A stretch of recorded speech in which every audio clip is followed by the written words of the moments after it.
Hi guys, and welcome to Masters Personal Training. So today I'm going to be talking to you about hyperpalatable hedonic foods. Hyperpalatable hedonic food basically means something that's really tasty that you eat just for pleasure.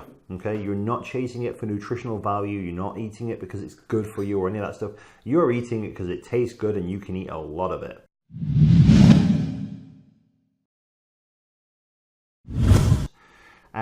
I've been thinking recently about foods that people like to eat that they generally find hard to refuse, and how we can give you alternatives to those foods that, you know, they either contain a few less calories or they're a little bit easier for you to not overeat, or you can eat more of it and not feel quite as guilty. Let's jump straight in. And first food. So big one for a lot of people is chocolate. The issue for people with chocolate is that there are so many types of chocolate. But one thing that people generally struggle to eat a lot of, and like I said, this is generally, so there are a few people who will be able to eat a lot of this, is dark chocolate. Dark chocolate, because it's naturally quite a bitter food and it's quite a sating food, that, you know, you can't overeat a lot of it.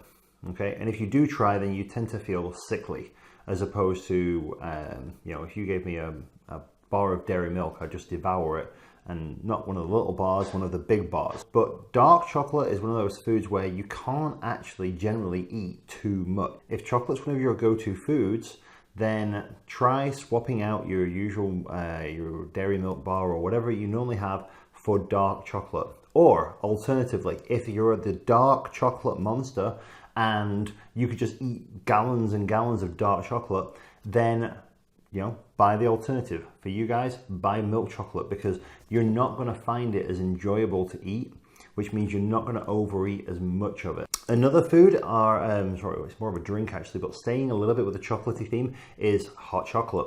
A lot of people like to drink hot chocolate, but do you really need hot chocolate? Is it one of those things where, you know, it's really going to provide you any benefit at all, or is it, you know, it really is just a danger food? So how can we make this a little bit better, a little bit more healthy? Well, have you ever considered heating up a chocolate protein powder and milk? You know, you make a protein shake and you actually heat up the milk. What's this going to do? Well, first of all, it's going to contain less calories than your hot chocolate.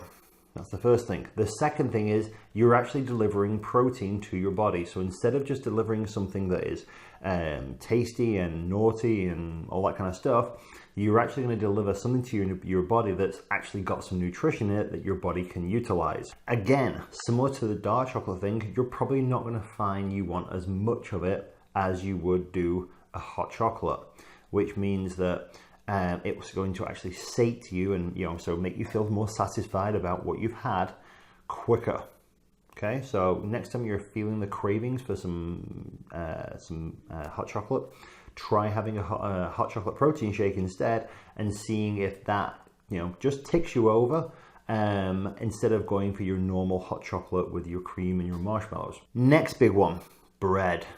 Okay, I've nothing against bread. Bread has something against me.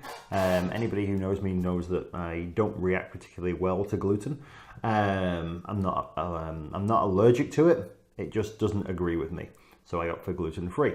But as a calorie saving tip for you, so a lot of people like bread with bread for their sandwiches and things like that, then instead of that, swap it out and try something like wrapping your food in lettuce instead. Or personal experience, so I was at Burger and Lobster quite some time ago, and their version of a gluten-free burger was to serve your burger, so your meat patty and the relish, so the onions and what have you, actually inside an iceberg lettuce. So they literally chop the iceberg lettuce in half, take out the heart, and your meat and your relish all go inside the lettuce, and you ate it like a burger bun. And it was good. It was refreshing. The burger tastes really good. You know, a lot of times if you have bread, it's quite dry. Well, that's because there's no moisture in it. You're actually better off having something that's a bit more hydrating. So why don't you, next time you're actually going to think, you know what, I'm going to make myself a sandwich, just have some iceberg lettuce standing by and give that a try instead. Save yourself the calories and you can put those calories to something else. Next one, crisps. Okay, everybody loves crisps. Different types of crisps. You know, whether you've got a sweet tooth or a savory tooth, there are crisps for every different flavor of type of person these days. But they're full of processed fats, they're full of carbohydrates, refined salts, generally not very good for you. As an alternative, get some carrots. Okay, chop them up, dice them, or you could use celery, mange tout. Each of those foods delivers that crunchy feeling that you're actually wanting. You can drizzle some vinegar over them and some sea salt, so you get the salt and the vinegar flavor, if that's your particular favorite flavor of crisps, and you're going to find them more satisfying. Best of all, they've got less calories in.